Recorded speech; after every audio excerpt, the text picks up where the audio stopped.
Hi everyone, in this video we'll be going through the term 3 week 6 time practice for JC1 H2 math. Okay, and the purpose of this video is to look at some of the approaches that we'll take to handle the more common A-level questions, right, asked from the topics being tested for WE2.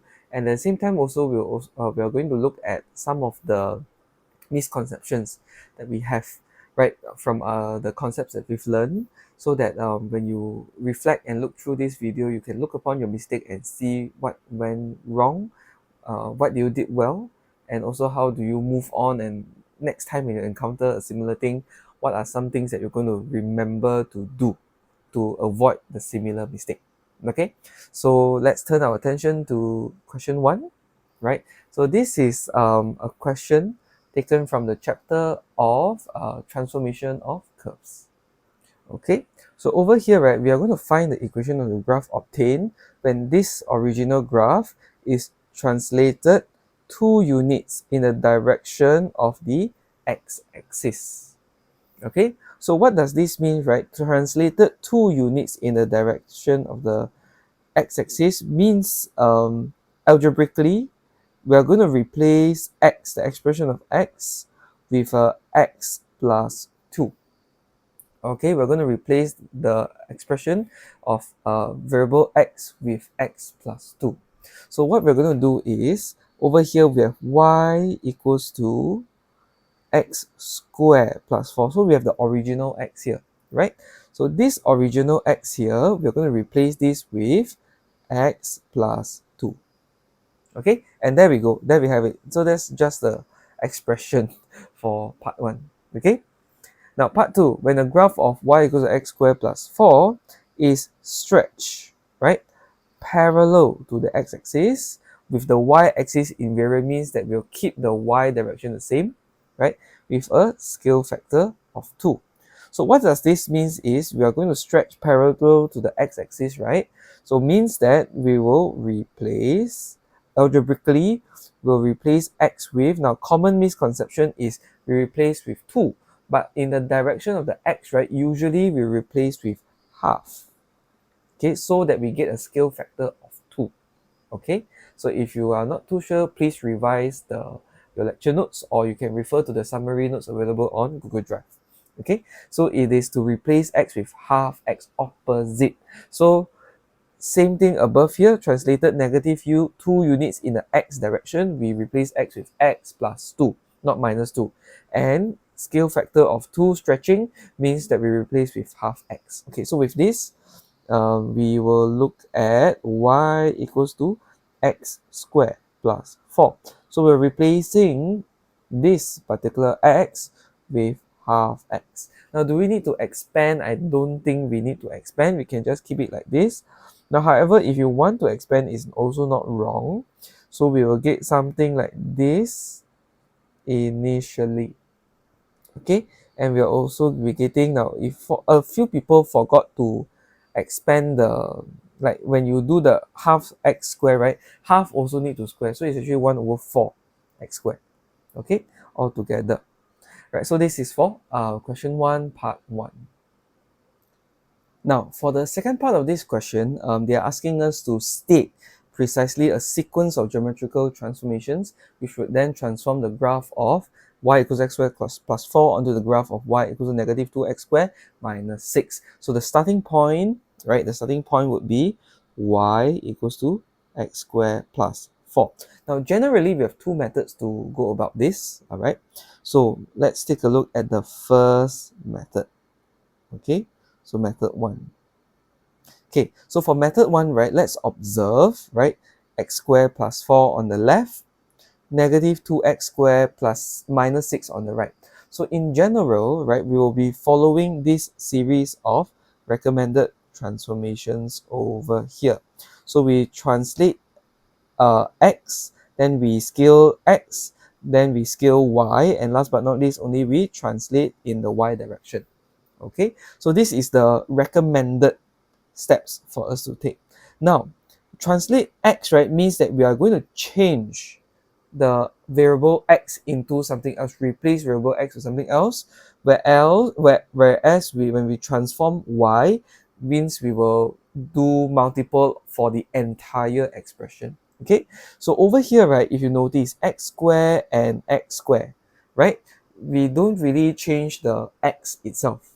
So what we do instead is we don't have a transformation of x, so there's no translation of x, there's also no scaling of x. So what do we do is we can actually scale in y, means we scale the whole expression. Okay, so from x squared to negative 2x squared, so what I can do is everything multiplied by 2. So over here, y will be equals to 2 times of the whole thing first. Okay, so this expression over here, so this is transformation number 1. So we will have 2x squared plus 8. Okay, so this is part of scaling for the y direction. Now, so from here, we are going to go through the second transformation, and we're going to get y equals to, now let's continue to scale, there's one more scale to do, from this positive 2 to negative 2. So I will do the negative of this whole expression over here. Negative of 2x squared plus 8. So altogether, I have negative 2x squared minus 8. Okay, now then I will have a third transformation, right, for to change this negative 8 to negative 6. So originally starting from here, I will need to plus 2, right, on this side of the thing, so that I will have negative 2x squared minus 6, which is the final, what do you call that, the graph that we want. Okay, so technically speaking, what is transformation number 1? So it is multiply 2 to everything, right? So this is the scaling, right? Or more like stretching of scale factor 2, okay, in the y direction, okay, or in the direction parallel to the y-axis. So for this particular explanation, right, a lot of people misunderstand or misuse certain terms, so we have to go word for word. So it is scaling or stretching of scale factor 2. Okay, it has to be factor 2. In which direction? In y direction, okay, or parallel to the x-axis. So it doesn't make sense to say that scaling of 2 units. A lot of people put 2 units over here. It's not units. We're scaling by a factor of 2. Okay, and we translate with 2 units. That one we'll see later. So over here, part 2, second transformation is we will take the negative of the whole expression. Means we're going to reflect. Okay, so this is a reflection. Okay, about, okay, x-axis. Now about the x-axis, because it's like this, right, then we reflect in this direction. So x-axis is the mirror. Okay, so reflect the graph about x-axis. Now then, last but not least, step number 3 means that we're going to take this, right, I'm going to plus 2, correct, means this is a translation. Okay, translation or a movement, translation of positive 2 units, okay, in the positive y direction. Okay, now so take note, we normally don't do double negative, so it's not translation of negative 2 in a negative y. We normally don't do double negative, so please avoid double negative. You never know, one day where Cambridge might not accept this. Okay, so we'll take note and do 2 units, not scale factor 2. It's really translation of 2 units plus 2 units. In which direction? Positive y direction. So please do not mix the direction. Okay, so what you need to do is you need to remember the list of transformation and the algebraic representation, all this. Okay, so where can you find this again? Google Drive or lecture notes. Okay, so this is what we will do in method 1. So let's take a look at method 2, right? So the thing is, right, even though very obviously is actually a transformation in the y direction, because we can just scale this directly to this side, some of you are still insistent of changing in the x direction. So if you want to change in the x direction, what do we need to do? We will need to reverse a lot of this process. We need to think in reverse terms, okay? So for example, now if I want to change from x squared to 2x first, not negative 2, let's do step by step. Let's do 2x, okay? So over here, right, I will need to replace, right, x squared with another term, correct? So how do I make this such that I will get 2x squared plus 4? Right? So in order to take note, we are making it 2, right? So what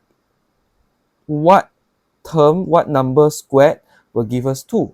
So actually we need to replace this with root 2 of x. Okay, so this one over here, the step is to replace x with root 2 of x. So later we'll see how do we describe this transformation. Okay, this is the action, but we need to describe the transformation later. So this over here is not the answer that we're looking for. This is the step, algebraic step that we'll take, but we're going to express this in the description later. Okay, let's take a look at step 2. Step 2 over here, we're going to make everything negative. Okay, so over here we have y will be equals to negative of this whole thing over here. So negative of 2x squared plus 4. So what I will have is going to be minus 2x squared minus 8. Oops, sorry, minus 4. Okay, so now the next step is to transform this, right? How are we going to change this to achieve a negative 6, right? So over here, I'm going to still minus 2 again, right? So negative 4 minus 2, right, will give us minus 6, which is the final one that we want. Okay, so over here, this would be equals to this. Okay, which is what we want for our final answer. Okay, so let's take a look at how are we going to write this, right? And write this description over here. So first, replace x with square root of x, right? So over here, what do we do is, now this is actually a scaling or a stretching, okay, of scale factor, okay, root 2, right, for x, because for x we need to reverse. So if we multiply by root 2, means that on the description it is stretching of scale factor 1 over root 2, the reciprocal of root 2. Okay, now parallel to the x-axis. Okay, or more like in the x direction lah. Okay, so that's part 1. Now part 2, over here it will be the same. This is also a reflection of graph in x-axis, right? So we can get the 2 to negative 2. And only in part 3, we will translate, because it's a movement, right? Now, is it translate within, okay, within the x or outside the x? It's actually outside. So this is a translation of, okay, negative 2 units in the positive positive y direction, because this is outside. Okay, now otherwise, right, you can think about this of translation of 2 units in the negative y direction also can. Okay, so 2 units in the negative y direction, but not a double negative over here. So this one you just be very careful. Try not to write double negatives. Okay, so this is how we're going to describe the transformation for this. So hopefully you'll be a bit more sensitive now when you want to translate x. And usually to translate x, we will replace x with another expression, with another x term. And if we want to transform in a y direction, we'll do everything outside of x. Okay, so this is how we will deal the transformation questions. Okay, so let's move on and analyze question 2. Right, so over here we have sketches in the figure, shows graphs of y squared equals to fx and y equals to modulus of fx for a certain function. So over here, right, I have to raise a caveat again, that the graph of y squared equals to fx is not within our current syllabus, right? Regardless, right, I also gave you the clue on what do we need to do. So the clue or the action right, the action that they will do to transform to y squared equals to fx, right, is to copy above and to duplicate below. Okay, so this was the instruction given, right? So means that whatever that is above the x-axis over here, this is the original. And this one is the repeated part, the part that we don't need lah, because it's being reflected already, right? So means that we already have this and this settled, right? So means, right, if we were to observe the graph from y equals to fx modulus, we already got this part and this part, correct? So what part is missing? So this must be the negative part over here. By induction now, you have to deduce yourself.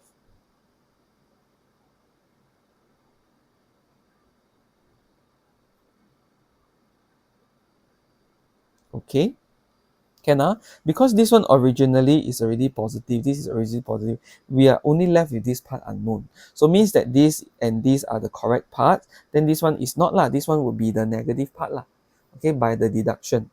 Okay, okay, so let's take a look at this graph again. So means that the y equals to fx graph, right, this will remove the negative parts from this one over here, right? We'll retain this part over here. Then from what we analyzed using just now, this part was the one that was negative, right? Because it's not in the original part. It's not here. It's actually negative. It's supposed to be here. Okay? And it is actually being reflected upwards over here. Right? So if you can imagine it. So the graph will actually be like this, completed like this. Okay? And because just now was y square, then when we come back to y, our y values will need to square root. So over here, we will need to change this to square root of b, right? So that's about it. That's it for part 1, okay?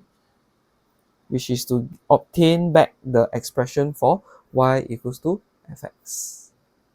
Okay, so let's continue to take a look at part 2. Part 2 wants us to find the transformation of y equals to f of modulus x. So this means that whatever x that we sub in, right, are all positive numbers. So when x are negative, it will replicate the graph from the positive side. So over here, right, the action is we're going to copy right and duplicate on the left. So what we'll do is I will remove this portion over here, I will remove this, and I will remove this also. What we want to do is I'm just going to copy the right hand side of this graph, which is just here, and I'm going to just replicate it as a mirror on this side, right? So this means that I will just replicate this over here. Okay, if you want a bit sharper, maybe like that. Okay, so that's all. That's all for part 2.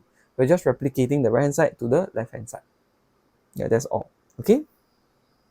Okay, so let's take a look at part 3 over here, where we're supposed to look for the reciprocal graph 1 over fx. Okay, so this is the original fx first, but what we'll do is we'll try to do some series of transformation to get that value over there. So first one, let's fix our asymptotes first. So this one over here, horizontal asymptote, the y value will need to take reciprocal, right? So 1 over this value will be the reciprocal value.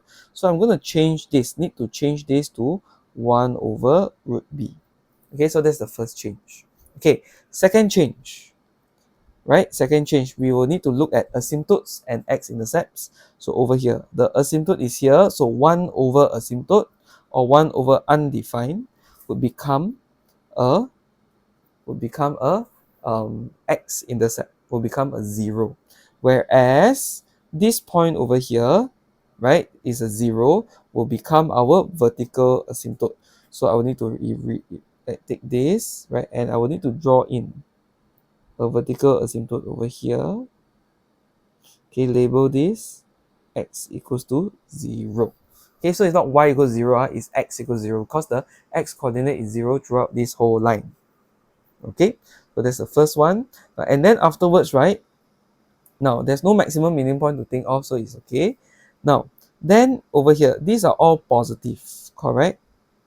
These are all positive values. Okay, now until this point over here, 0, right? So 1 over this, right, will be something smaller than this, and then 1 over a big value will be close to 0 lah, right? So over here, my graph would be something like this. So starting from slightly lower than the horizontal asymptote, I slowly will 1 over infinity will pass through this line like that, right? And the original line that we saw here, right, here is originally very negative. So 1 over very negative would be very small, and close to 0, right, still negative would be very big, negative big number. So we'll extend until here. Can you see this thing? Right? Can you see that I have marked this out, and marked this out, right? So all now what I need to do is I just need to join them up, okay, like that, to get the graph on the right hand side, okay, left hand side. Then on the right hand side, right, now then you ask again, now 1 over small positive would be big, 1 over 1 over this value or less than would be greater than 1 over root b, like this over here. So the graph for the right hand side part will look something like this. Okay, so that's all. Really, that's all for part 3. Right? It's just to think of 1 over the crucial ones first. 1 over the asymptotes, 1 over the 1 over horizontal asymptote, 1 over roots, 1 over vertical asymptote. Then we look at the graph. 1 over big, 1 over small. Okay, so this is how we'll handle part 3. Hopefully this makes sense, right? And hopefully this will help you to think again on what to do for part 2 and part 3. Okay. Okay, so let's continue on to take a look at question 3. Now, part A, we are looking for the coordinates on the point of the curve. So this right here is our curve, right? And we are looking for the fact that the tangent, the point where the tangent is parallel to the x-axis, right? They never say that the tangent touches the x-axis. They just say that the tangent is parallel to the x-axis. So what does this mean? This means that the gradient of tangent, which is our dy dx, would be equals to 0. Okay, dy dx equals to 0. So this means, right, that we will need to differentiate this curve over here, right, and we'll need to find dy dx. So this curve is defined implicitly, meaning there's a mixture of x and y in the expression. So what we'll do is we'll just differentiate, do implicit differentiation. So differentiate x squared will bring the 2 down, power minus 1. So this will be 6x. Okay, problem xy. So a lot of people forgot that we need power rule. So over here will be plus x differentiate the y plus differentiate the x and the y, like that. Okay, so with this we're just down with y. Okay, so this one, be careful, we have power, the product rule to think of. Okay, so be careful. Next one, plus y square, bring the power down, power minus 1. Due to chain rule, we also need to put dy dx at the back. Differentiate 33, differentiate constant will give us 0. Okay, so with this, right, because dy dx is equals to 0, let's make dy dx the subject of this thing. So we have x plus 2y of dy dx equals to negative 6x minus 2y.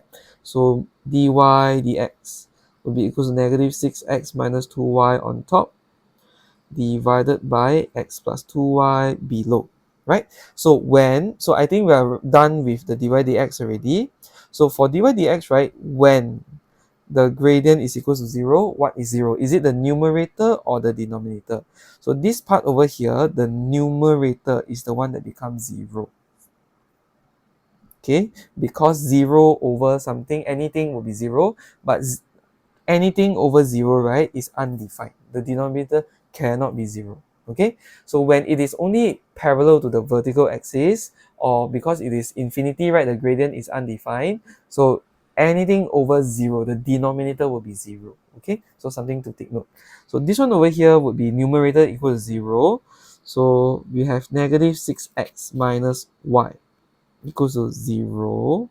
Yes, sorry, this should be, okay, my fault. This should be negative 6 minus y. Okay, sorry, it should be y. Okay, so over here also negative 6x should be y. Then rearrange y equals to negative 6x, right? So we have this information over here from equation. Then I will just call this equation 1. Okay, so where are we going to put this into? We're going to put this into the original equation, right, to find our x values. So giving the first, we have one constraint, sub back into the original equation. So we'll have something like 3x squared. plus xy plus y square equals to 33. Okay, so when we simplify all this, right, we will get something like 3x squared minus 6x squared plus 36x squared equals to 33, right? So we have a 33x squared equals to 33, x squared equals to 1, x equals to plus minus 1. Okay, so take note, when we take the square root, is always, when we do the reverse the square, we'll have plus minus 1. Okay, now then the thing is, where do we sub in? Are we going to go back and put into this expression, or are we going to go in and put into this expression over here? Which one is a tighter constraint? Okay, so obviously we're going to put this over here because this condition is such that the tangent is parallel. This one over here is the any point in general of the curve.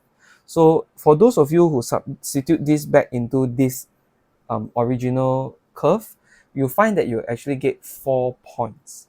Okay, you get 4 points over there. So okay, so let's take a look at this graph over here that I've put in. So I put in 3x squared, right, plus x. So we got this curve over here, right? So let me put in the tangents that are parallel to the x-axis. They will be here and here actually, right? So you can see that at these 2 points over here, right, like one above and one below over here, the tangent is parallel to the x-axis.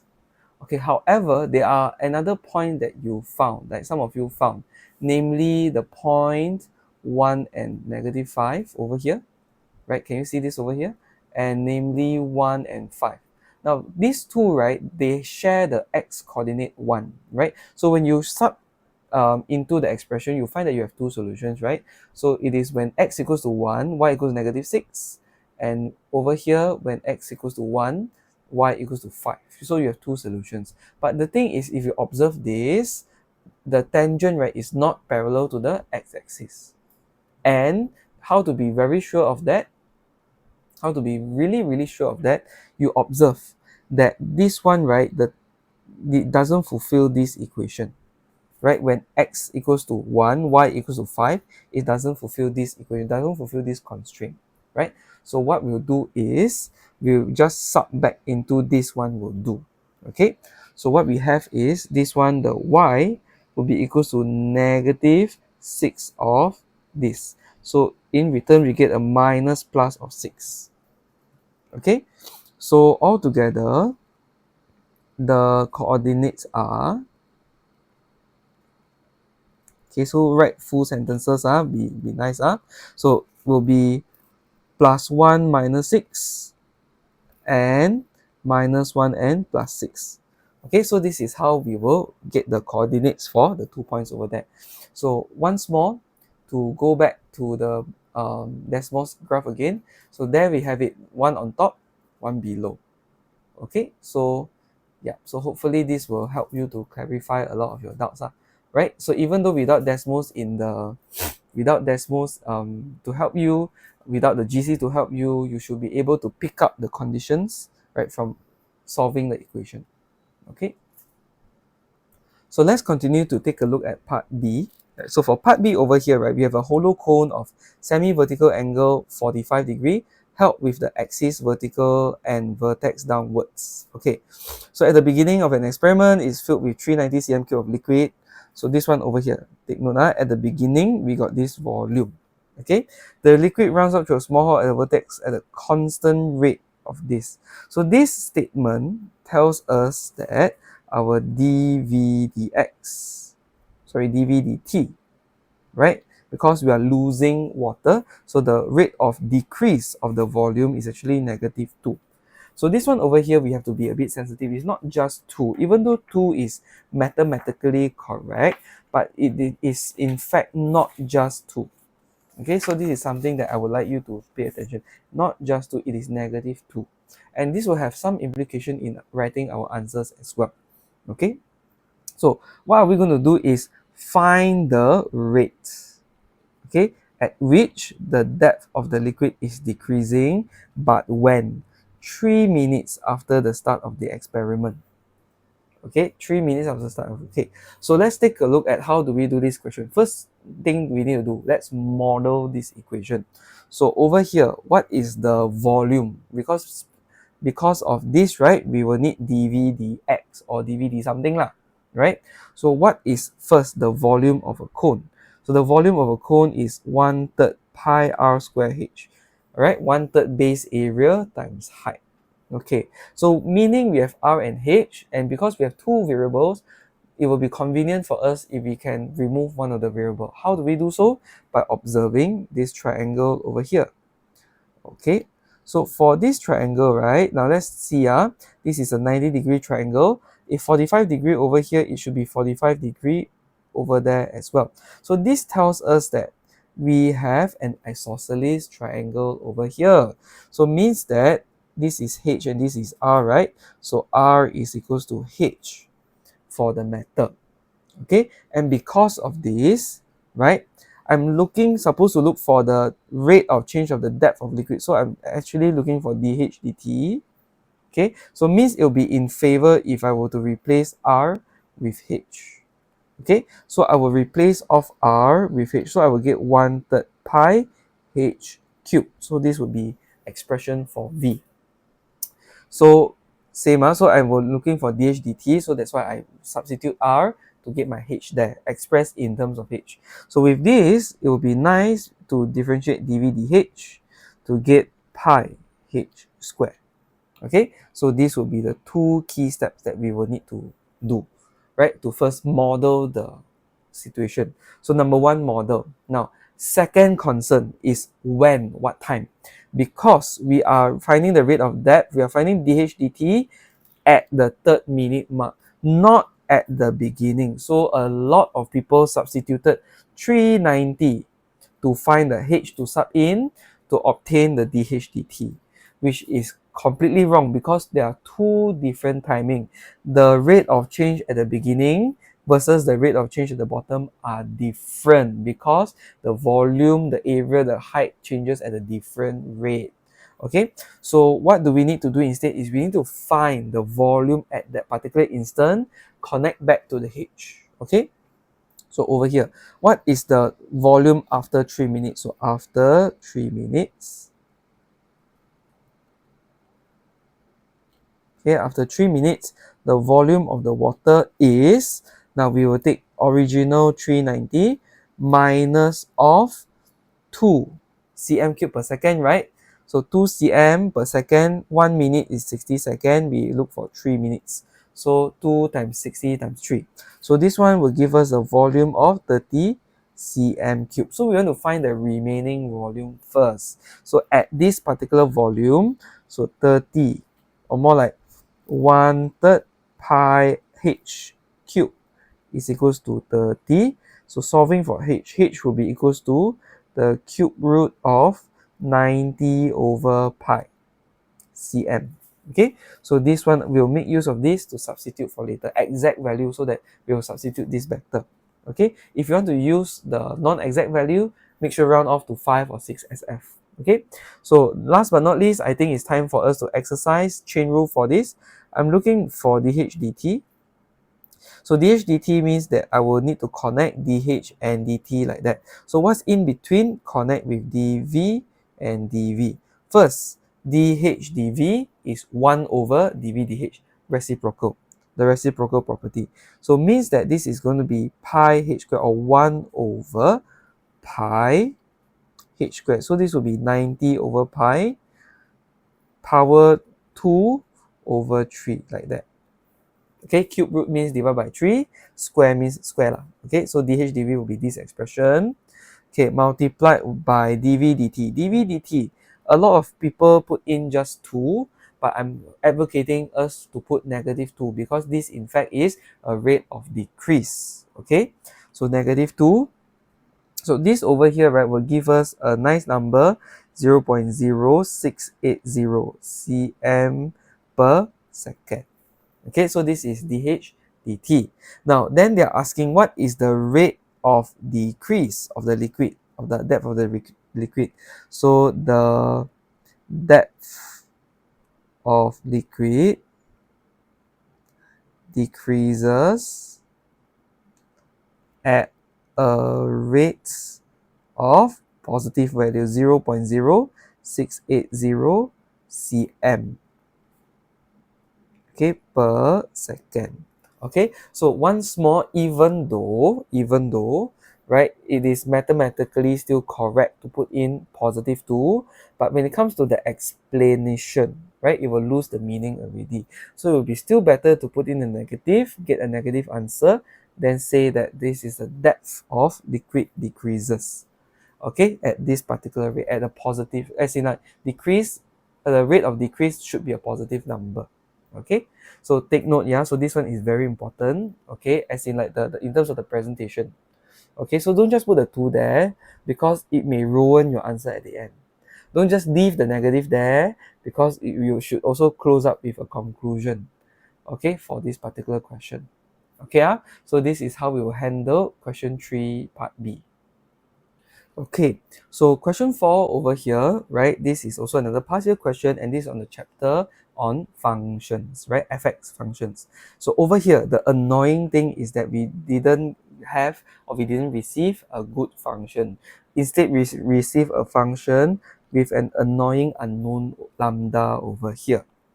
Okay, so this one is something that we'll need to take note. And then x, domain of f is x is all of real numbers. Okay. All right, so over here, find in terms of lambda, f lambda. Okay, so let's do this slowly one by one. Okay, so let's find what is f lambda first. F lambda is equals to lambda squared minus 6 lambda lambda. So this over here will be negative 5 lambda squared. Okay, so it's really substituting the x with the lambda. A lot of people did not do that and they still have the x over there, right? We are actually evaluating replacing x with the lambda. So it means that we need to evaluate with lambda there. Okay, don't just leave the x there hanging. We are not looking for ffx, we are looking for ff lambda. So we need to evaluate subbing in lambda. So next step, f of f lambda means this will be f of negative 5 lambda squared. Okay, so means that it will be x squared minus 6 lambda x. What do we sub in? Sub in negative 5 lambda squared, negative 5 lambda squared, like that. Okay, so what do we have at the end? This would be 25 lambda power 4 plus 30 lambda power 3. So this is the expression that we want in terms of lambda. Okay, so over here, find in terms of lambda. The clue already given to you. So you shouldn't still have the x over there. Okay, so this is for part A. Now part A1, part A2, we are looking for the range of f. So for the range of f, we need to know what kind of function is this. Take note, what is the function? What is this function over here? So this one over here is a quadratic function. A is equals to 1, which is positive, so means that it's a smiling curve, right? Quadratic function, smiling curve. So means that in order to find the range of f, we are interested to see what is the graph, correct? This is a positive graph. So what is the minimum point over here? So that we are able to find the range of f, right? Because we want to look at the vertical y, right? Range of f. So what would be the minimum point? So how do we get the minimum point? Now there are a few ways. You can complete the square, right? Or you can make use that the fact that this is symmetrical, right? Because this is symmetrical, the minimum is at x equals to negative b over 2a. So this means that, okay, so this is actually a property that is being less taught lah. Okay, so this one over here means that it will be negative of negative 6 lambda divided by 2 times 1. So this is actually at 3 lambda.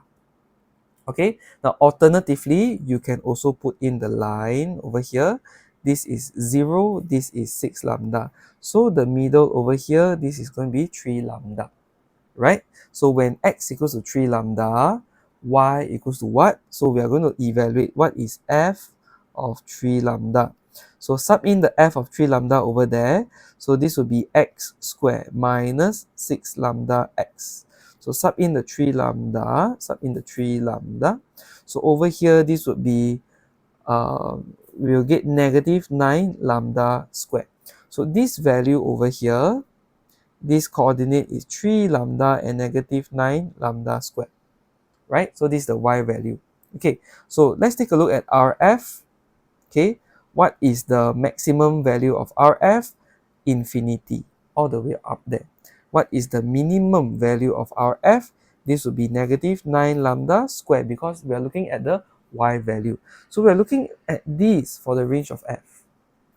Okay, so therefore, the range of f will take on the interval inclusive of negative 9 lambda squared up to positive infinity, like that. Okay, so this is how we will look at how do we solve for part A. Okay, so this one over here, right, is a very conceptual part, because how do I find this? I need to sub in the value. How do I know to find all these things? It's really conceptual. It's really think of the graph, think of the properties of the graph, then try to get what's the minimum over here. So that being said, also you can also differentiate. Differentiate equals to 0, right? Then you solve for x equals to 3 lambda. Substitute this back into the y, you still get negative 9 lambda squared. Also can. Okay, so this one over here, we'll need to take note. So once again, right, it's really to look at the property, right? The property of this function, okay, and using what we know about this function to solve. So usually quadratic function must know lah, okay, because quadratic function will be a very common one in our A-level math. Okay, so let's take a look now at part B. Give a reason why f does not have an inverse. So this being a quadratic graph, right? So we are going to do the horizontal line test. But the phrasing that you use for the horizontal line test, you need to be very precise, okay? So over here, now here, right, let's say if you say any y equals to k intersects once or more than once. If I have y equals to k over here, does not intersect what? Right? So you are writing a false statement. So it cannot be, so in order to show that a function doesn't have an inverse and to show that a function is not one-to-one, you cannot just use any y equals to k, because over here does not intersect at all. It only intersect after negative 9 lambda squared.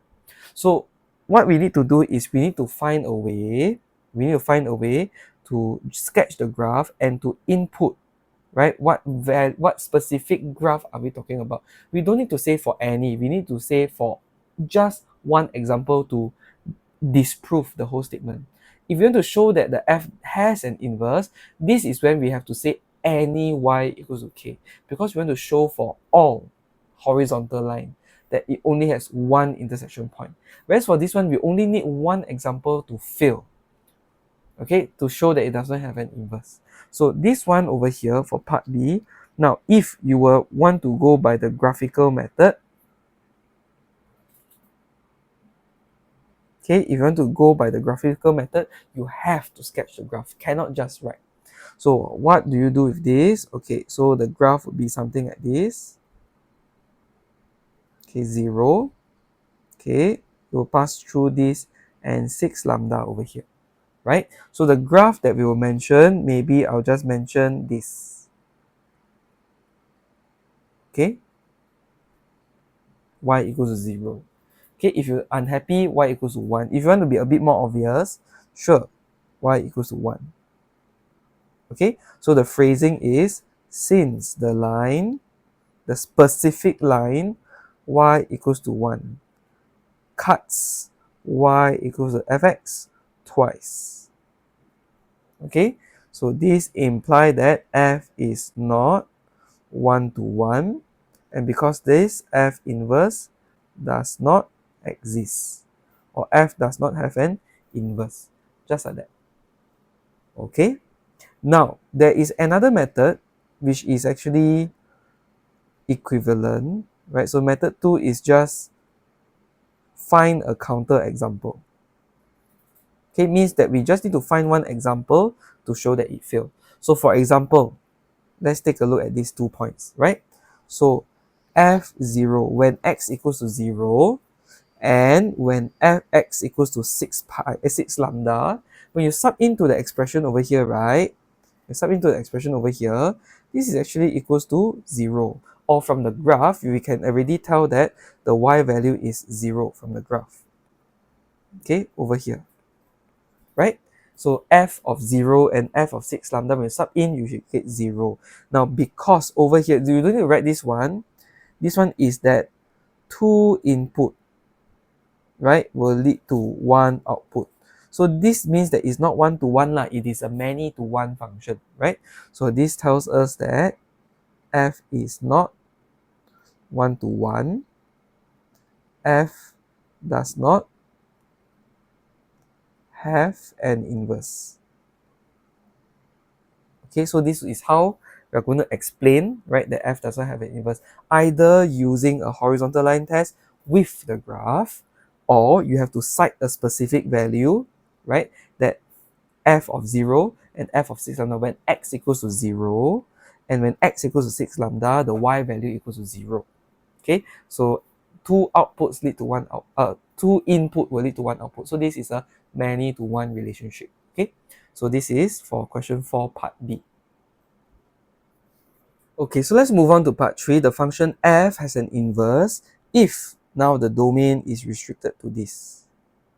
Okay, and also have an inverse if the domain is restricted to this. Okay, so means that we are doing a domain restriction now. Okay, so first instruction, find k in terms of lambda. So a lot of people miss out this.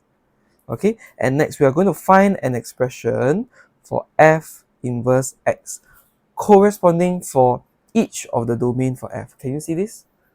Okay, so detail, take a look at the detailing, read the question carefully. Okay, so over here, when we restrict the domain to this and this, right, function f has an inverse. So means that function f is 1-to-1 when this happens, right? So when is it 1-to-1? Is when we cut the graph into two portions like this. So this right half over here, if you just look at this blue color curve, it is 1-to-1. Or if you look at this blue color curve on the left, it is also 1-to-1. Okay, so what does it so what do we so where do we cut the graph? We cut the graph over here at 3 lambda. Okay, so this means that xk, right, x is greater or less than k, right? So this tells me that k would be 3 lambda. The cutting point is at 3 lambda. So we will state this somewhere clearer, somewhere first. Okay, next, so this one is done already. Find k in terms of lambda. Then find the expression for f inverse of x. So this one notation. So we're going to let y equals to x squared minus 6 lambda x. Okay. So let us complete the square. So the technique to isolate x is to complete the square. So I will have x minus 3 lambda square, right? Then minus 3 lambda square. Okay. So then I will have y plus 9 lambda square equals to x minus 3 lambda whole thing square. Okay, so moving on. So my x minus 3 lambda will be equals to plus minus square root of y plus 9 lambda square. So this one, be careful. Okay, then I will have x equals to 3 lambda plus or minus this. Okay, then last but not least, replacing the x with f inverse of x, replacing the y back to x over here, okay, will give our expression. Okay, then right, we need to really see, okay, when is it plus and when is it minus. So let me split this up to two portions. Okay, and then over here, let me duplicate, but with the negative over here. So when is it plus and when is it minus? Now we double check with this range over here. Okay, so this part over here, right, is going to be more than 3 lambda. So it's actually 3 lambda plus a positive value, correct? So this one would be, the top one is 4, x greater than or equal to 3 lambda. Okay, following this inequality over here. Next, this one over here, 3 lambda minus a value which will be less than, right? So this should be left side of the graph. So for x less than 3 lambda, okay, following this inequality over here. Okay, so there we have it. We got the two expressions for each domain of f. Okay, so this is how we will solve and find for part C. Now let's take a look at question 5 over here. Now let's read the question together. So this is actually a vectors 2 question. Okay, vectors 2, namely vector equation of a line. Now let's read this together. So we've got equation of line L. Okay, so equation of line L. Now once again, notation R. Okay, so this R over here, right, is the x, y, and z coordinates. Right, so this is the x, y, and z coordinates for all the points on the line. Okay, so this x, y, z coordinates, right, consists of this. Okay, now and then the points A and B have position vector, this, and so we got point A and point B, right? Take note that we have a alpha over here that we need to be concerned with later. Now then over here, the line L intersects the line through AB. So you see this one over here, line L intersects the line through AB at P. Okay, so we have two things over here, line and the line through A and B. Okay, let me draw. Okay, line L and the line through A and B. So this one we need to do something about it. What we need to do over here, find alpha and the acute angle between L and AB. Okay, so we have two things to find. Find alpha, find acute angle between L and AB. Okay, so let's get to work over here. Now, what do we need so far? So far, do we have line L? We already have line L. Now, but do we have the line through A and B or not? Actually, we don't have.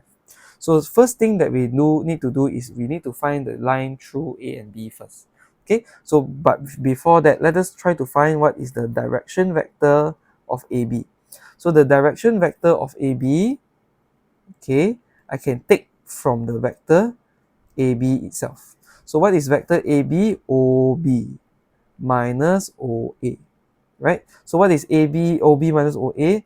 13, 9, and alpha minus of 9, 3, and 26. Okay, so altogether this will give me 4, okay, 4, 6, and alpha minus 26. Okay, so this is my vector AB. So the line L, okay, the line L will have the equation R. So take note of the notation. R is a vector, so put R vector. Now, then we need a point. The fixed point that I would like to use, I will prefer to use this as a fixed point. Okay, so I will put a 9, 3, 26. So it's actually much easier to put a fixed point over there, right? Plus, okay, just now use T, right? I'm going to use S over here. Okay, for 4, 6, and alpha minus 26. Okay, so this one S is a real number over here. Okay, oh sorry, this is not line L. Sorry, this is not line L. Okay, let me write this properly. So this one over here is the line through A and B. Okay, the line passing through A and B will take this form over here. Okay, like that. So far, so good. So we have this line over here. Now, at the same time, we also have another line, right? So to find the intersection point. Okay.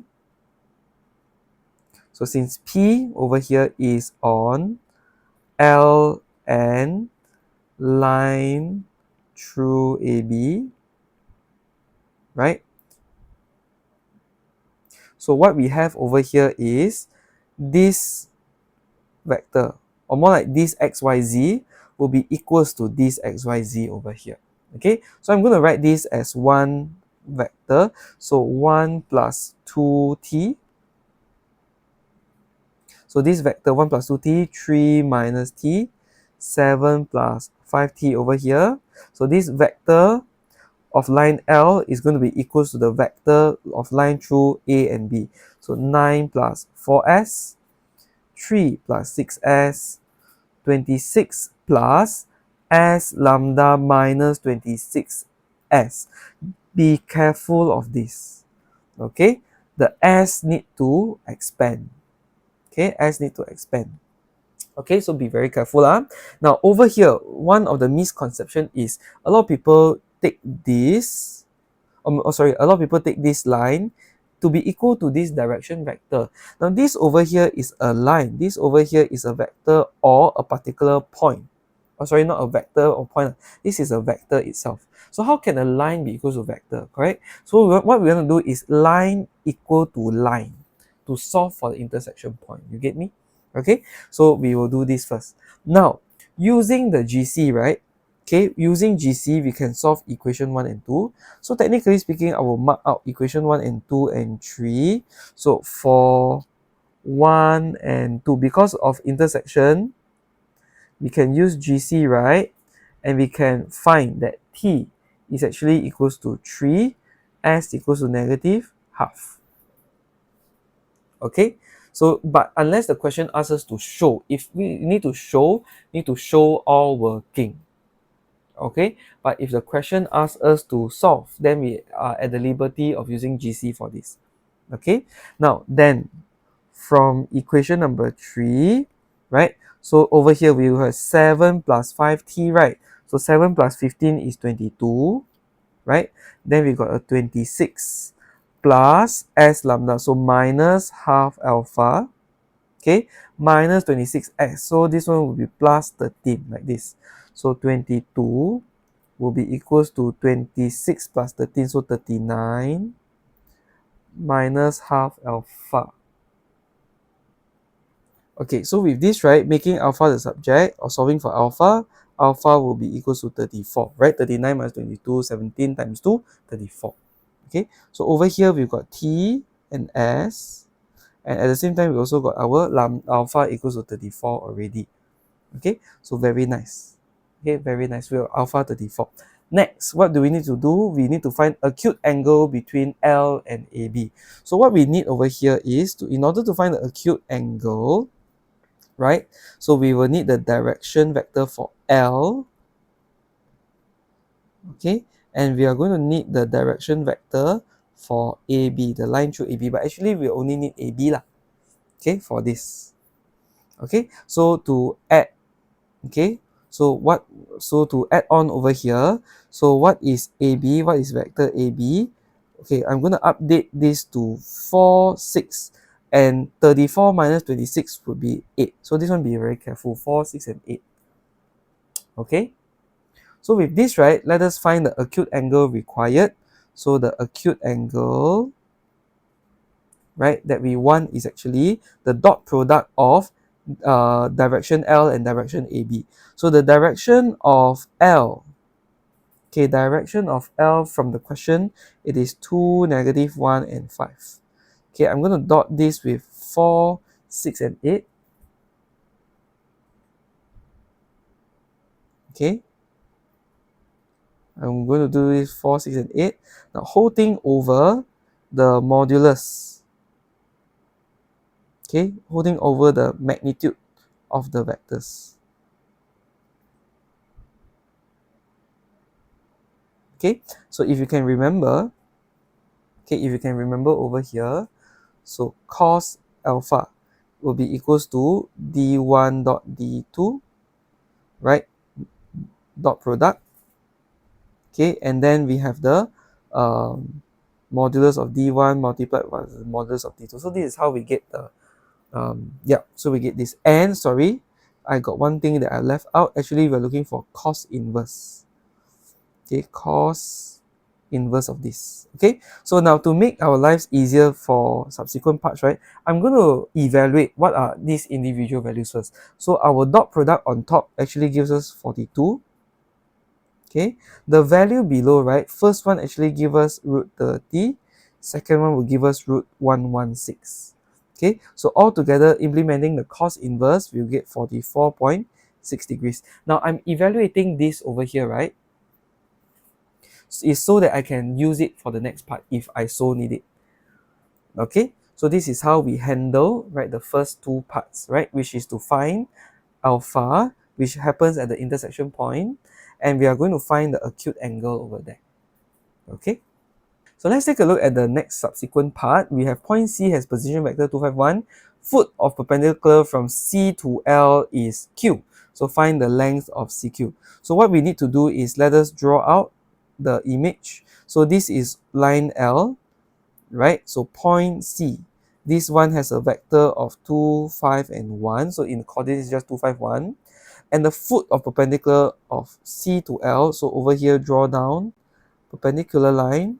This point over here is point Q.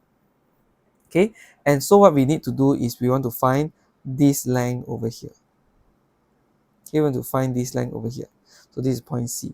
Now for L, right? Now take note for L, because we will often need a triangle to solve this thing. Or actually, we don't need a triangle if you were to use the normal method. Okay, so let me show you just method 1 first. Okay, so for method 1, which is the very standard method of doing this. Okay, so we are going to, but it's a very clunky method to do because the working very long. Okay, so first, so once is since point Q lies on L,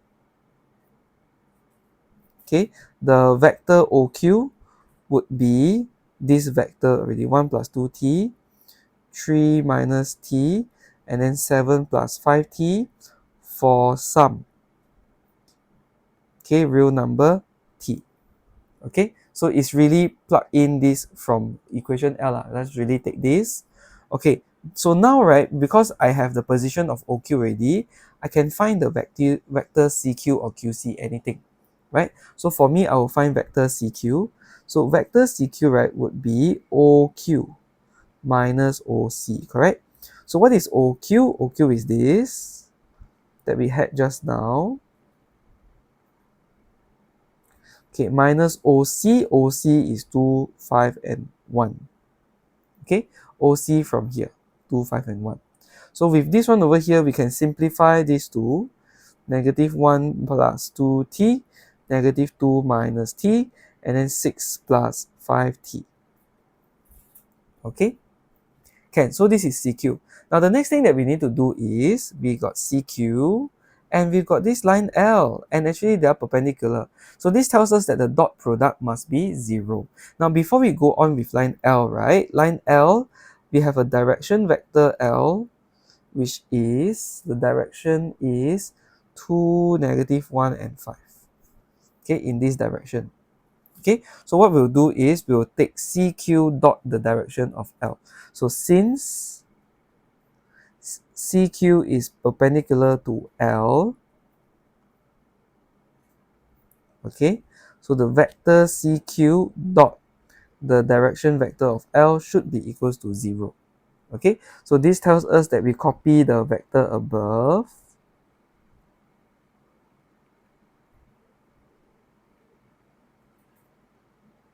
okay, dot the direction of L equals to 0. So this is very standard working. This one must know. Okay, so let's multiply out. So negative 2 plus 4t plus 2 plus t plus 30 plus 25t equals to 0. So sum everything up. 30t will be equals to negative 30. T will be equals to negative 1. Okay, so continuing on, how do we find CQ? We're going to sub this back into here. So this tells us that CQ, once we sub back, right, into there, so CQ would be equals to negative 3, negative 1, and 1, right, after subbing in and coming back here. So making use of this, the modulus of CQ, okay, or more like the length of CQ would be Pythagoras, Pythagoras, Pythagoras. Okay, so we live in the exact form, root 11 units squared. Okay, so this is the standard method, right, to find our vector, or to find the length of CQ. Okay, now for method 2. Okay, so method 2, I'll be using the cross product method. Okay, so what's the cross product method is, now back to this drawing board over here, I'm going to need a point, and this point join to C. So what point can I use? I can actually use the point 1, 3, and 7 from line L. Okay, so where's line L again? Line L. Okay, just now I make use of the direction. Now I just need to make use of the point as well. Okay, so over here I have this point over here, right? So what can I do is actually this cross this direction will give us this length over here, if you can remember. Okay, so what we'll do is, now we are looking for CQ. Okay, so CQ would be this vector cross the direction. Okay, so I'm going to take that vector. So what's that vector actually? The vector is okay, so the vector is wait, hold on, let me do bracket. So this one is 251 minus of 137. Okay, then I will need to cross the direction vector of DL. At the same time, I also need to, it's not just direction vector but the head. So I will need to divide by, so this one over here, I'll need to take, okay, I'll need to multiply by 1 over root 30. So just now, this one over here,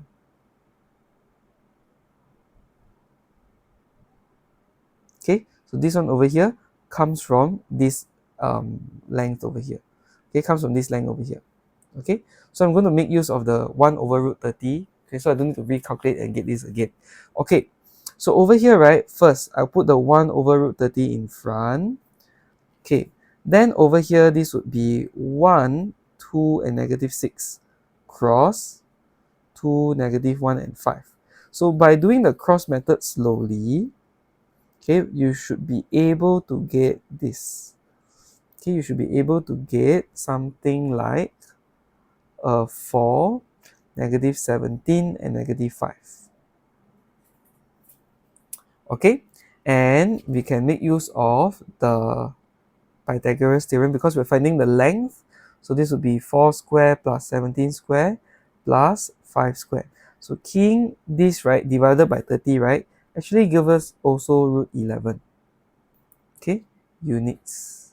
Okay, without the square. Okay, so mainly like that. So over here, you can see that there are clearly two methods. The longer method, which will make use of all the algebra, all the steps that we need, but it's relatively easy. Then there's also the conceptual part that if you know that the cross product will give you the opposite side, then you just try to do cross product lah. Okay, then the answer should be equivalent. Okay, so these are the two main approaches on how do we find the length of CQ. Okay, so yeah. Okay, let's continue on to question 6, right? Another past year question adapted.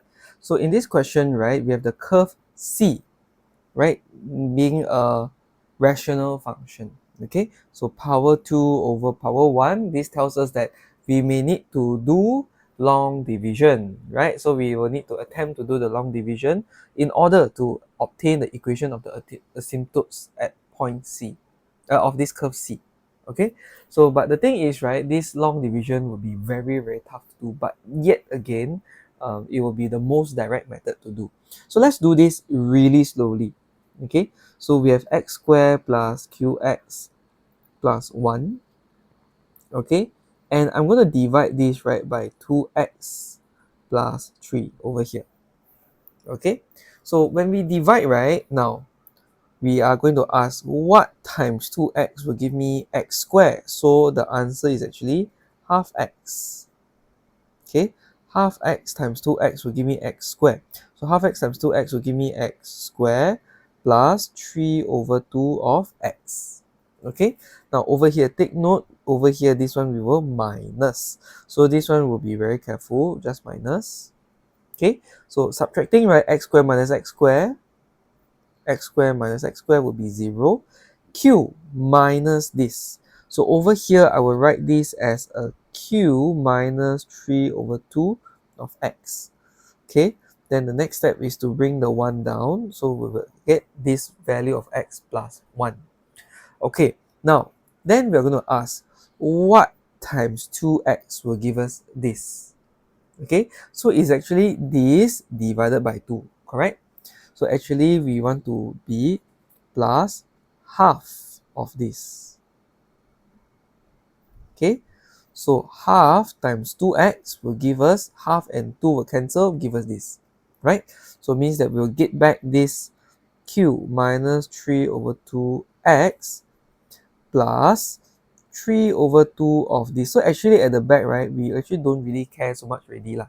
Okay, so and then take note again, we minus, so this one be careful. So after minusing this, we will get a 0, and then we'll get a minus 3 over 2 q minus 3 over 2 like this. Okay, so what happened is, remember when we do long division, right, it will be just quotient of x. This one is the remainder of x, correct? So it will be the quotient of x plus remainder over the divisor of x like that. Okay, so what is going on would be y can be expressed as this.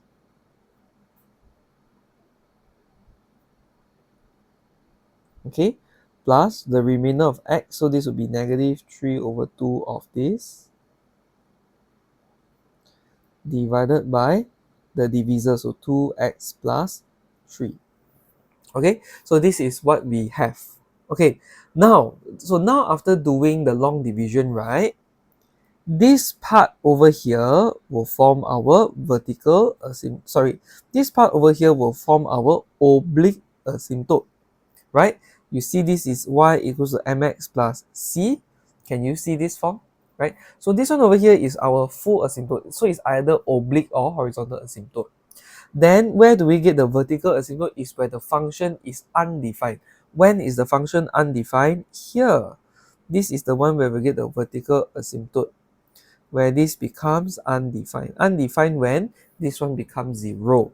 Okay, so over here, so the what I will put here is to declare our oblique asymptote.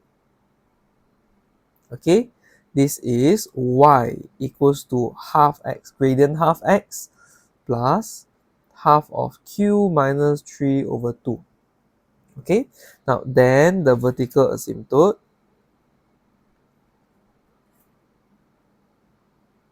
okay, so this would be 2x plus 3 equals 0, so x will be equal to negative 3 over 2.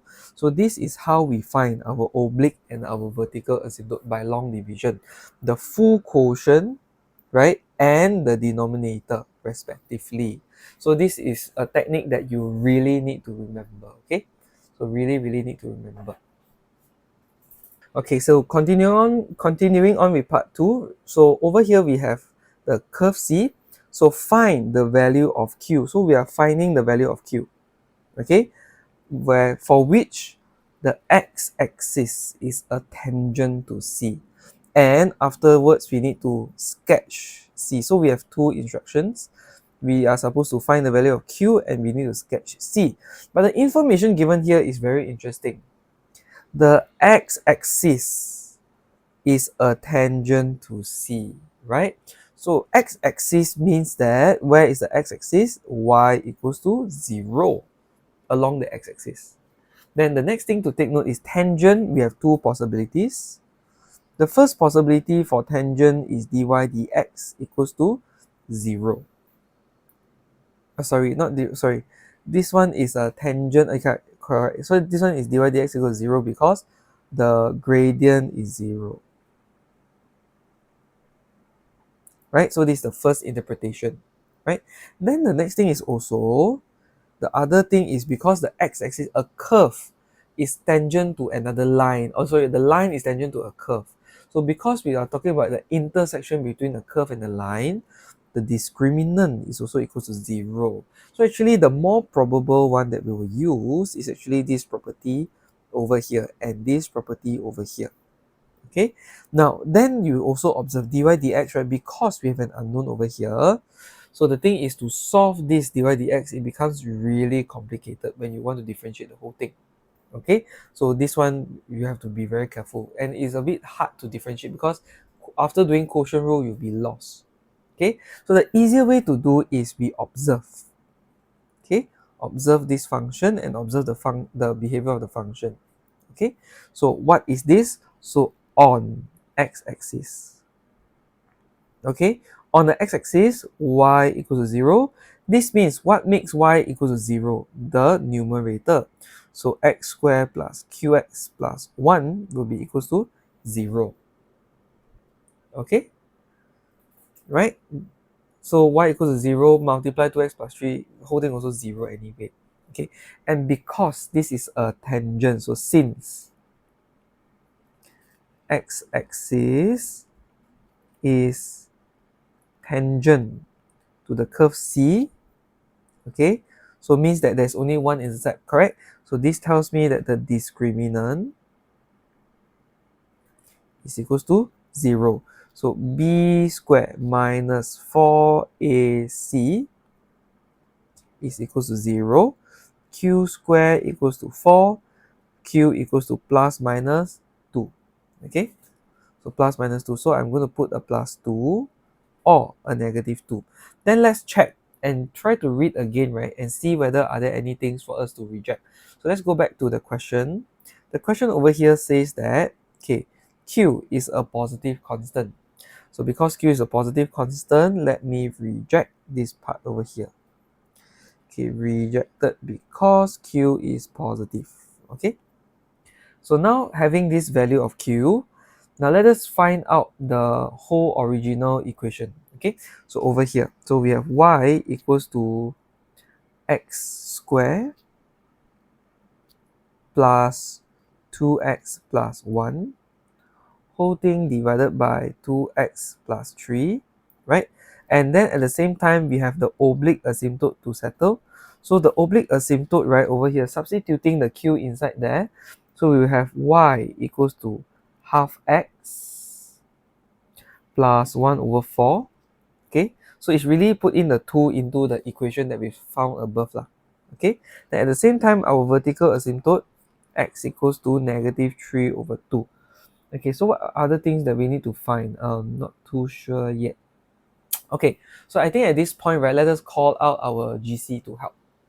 Okay, so if you observe the GC above me, right, so what I've did is I've put in the expression for the curve C and also the oblique asymptote for us to see. Okay, so I think we're going to try and observe zoom standard first. Okay, so let's see how is it like to plot. Okay, so it's coming a bit slow, but let's see something like this over here. Okay, so obviously, let's take a look. We have a maximum point over here, right? And then we have a line that touches the is tangent to the x-axis, that touches the x-axis at that point. Okay, so now the oblique asymptote is over there, right? It's a little bit annoying. So let me remove that first. Okay, how do I remove that? I will just go left, put enter, so I don't show this. So I will just graph this part only. Okay, so what I'll need to do later is I'll need to find the I'll just need to find the coordinate of this maximum point over here. Okay, so I'll do second calculate, right? Let's find the maximum over here. Okay, a bit faster. Okay, so let me do one point here, left. Then let's do another point on the right.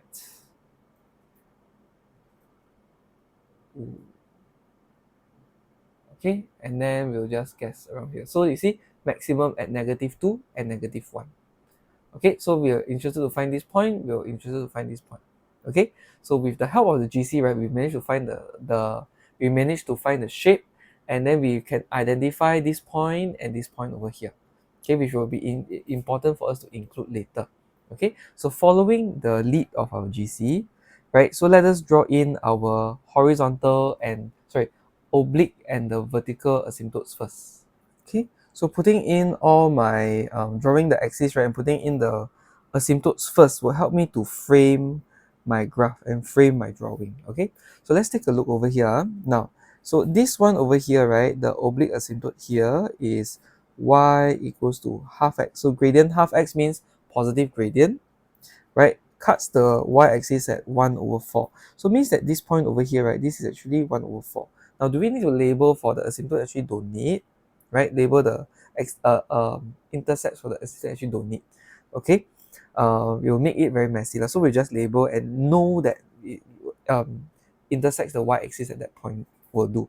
Okay, next one, vertical asymptote, x will be equals to 1.5. Okay, so let's mark out the other 2 points over here. So we've got one here, right? This one was 1, 0 just now. Sorry, negative 1 and 0 just now.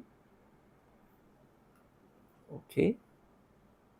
Oh, actually we haven't really found. Okay, sorry. So this one second trace, we'll look for the minimum. Okay, haven't really found. So let's go and find then. Okay, I will put this. Okay, and then I will put somewhere here. Okay, indeed I will solve, right? This is actually negative 1 and 0 lah. Very close to negative 1, right? So it's actually negative 1 and 0. Okay, then the other point just now, right, was negative 2 and negative 1, which is actually somewhere around here. Okay, I'll just roughly put here lah. Okay, something like that. Okay, so now drawing the curve, so that this is a minimum point, so I get something like this. Be careful to not touch the asymptote and don't curve back. Okay. Okay, so things to take note, you'll have a minimum point over there, and these curves need to tend towards the asymptote. Okay, need to be given to tend towards the asymptote, so that you don't curve back, you don't overshoot. Okay, you just approach the asymptote nicely. Okay, so this is very, very important. Okay, very, very important to get the shape right. Okay, so now let's take a look at now the remaining acronym. So far we've settled turning point, we've settled asymptotes, we've settled the shape. Now let's find out what are the what you call axial intercepts, right? So where's the next axial intercept? Then it will settle here. So when x equals to 0, this is going to be equals to 1/3. Okay. Okay, so something like that. Okay, so I think we are all okay with the atas already. Okay, so all okay with all the crucial aspects of the graph. So I think now we are ready for part 3. Okay, so for part 3, right now, so long but only 1 mark. Okay, so this is just something that will help us to stretch us. Okay, so what is going on is it is given that, all right, right, for all values of the constant lambda, right, the curve. Okay, so what happened to the curve is, this is a line. They say that this is a line. How do we know that this is also a line?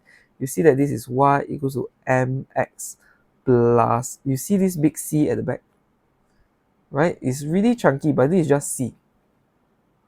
Okay, so it's really, even though it looks scary, right, it's actually a very simple thing. Okay, so it's just actually a line. Okay, they say there's a line, right, passes through the point of intersection of the asymptotes of C. So let's visualize where is this. Okay, so let me try to paste this over here and let me bring this down here. So it means that this line passes through this point, the place of the intersection of the two asymptotes. Okay, so we're going to have a line passing through this point over here. Okay, so the next thing to consider is use this fact, right, with the diagram that you have and draw in part 2 to determine the range of values of lambda. Okay, such that, okay, what was this again? Now this one over here, this body itself, this is y, right? So y equals to mx plus whatever c this is lah, right? So this is the y from the other graph plus the y from this graph over here. So this is y1 equals to y2, something like that, right? So it is to look for points of intersection such that it has two real and distinct solutions, right? So it means we are looking for intersection of line and curve C. Okay, so this is the thing that the question is leading you towards. Okay, and it's really helpful already because they tell you where is the line at. Okay, so what we're going to do is I will fill in the line first.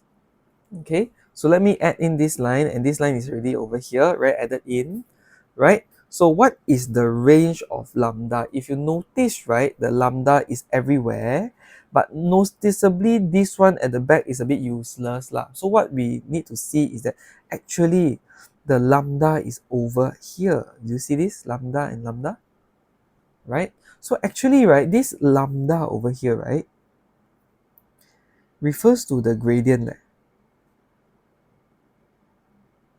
Okay, this lambda over here, right, refers to the gradient of the line. So what's the gradient of the line? Such that we get two intersections between the line and C, right? So means we are going to rotate this line and see what happens, okay? So let's try to do that. Oh yes, one more thing to analyze also is this. Okay, so one more thing to analyze is when Q equals to -2 and put in, right? Q equals to 2 and we put in over here, right? Okay, sorry, let me just, okay, put in over here. So if Q is equals to 2, so this means that y will be equal to lambda x plus 3 over 2 lambda minus a half. Okay, when we sub in the q equals to 2 over there. Okay, so we can actually try to put in this line to see what is the thing in your GC also. Okay, so let's try to do that. I'm going to use Desmos to show you. Okay, so let's take a look at this one over here. All right. Now, so first and foremost, right, let's take a look at the bad things over here. So over here, we have this curve, right? The curve C, vertical asymptote, horizontal asymptote, right? Can see? Right. Then what we have next also, right, is actually this line, right? So as mentioned, right, this line in the question already mentioned that this line passes through the intersection between the two asymptotes already, right? So what do we need to do, right, is to adjust the value of K. And the value of K, if you observe over here, right, this refers to gradient because y equals to mx plus c, right? So K refers to the gradient.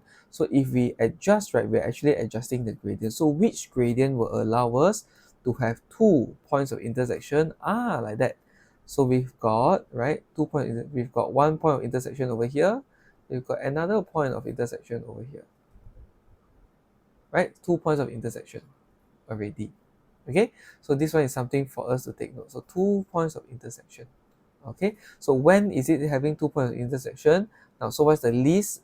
The least is actually over here, in between, sweet spot in between. Okay, so this is when gradient is half, right? Exactly at the asymptote, aligning with the asymptote. So you can tell that this, from using the asymptote, right? We start from the asymptote, and if you increase a bit, right, you can see the intersection already. Okay, until the next asymptote, which is the vertical asymptote, and the gradient for that is undefined. Okay, so one more time. So the lowest gradient that will allow us to have the two intersection is from here, right? Starting from the asymptote, oblique asymptote, right? Increase all the way until the vertical asymptote. So something for you to take note. Okay, so going back to this one over here, right? So this means that once again, this means that we are looking for the gradient. So this lambda represents the gradient of this line over here, right?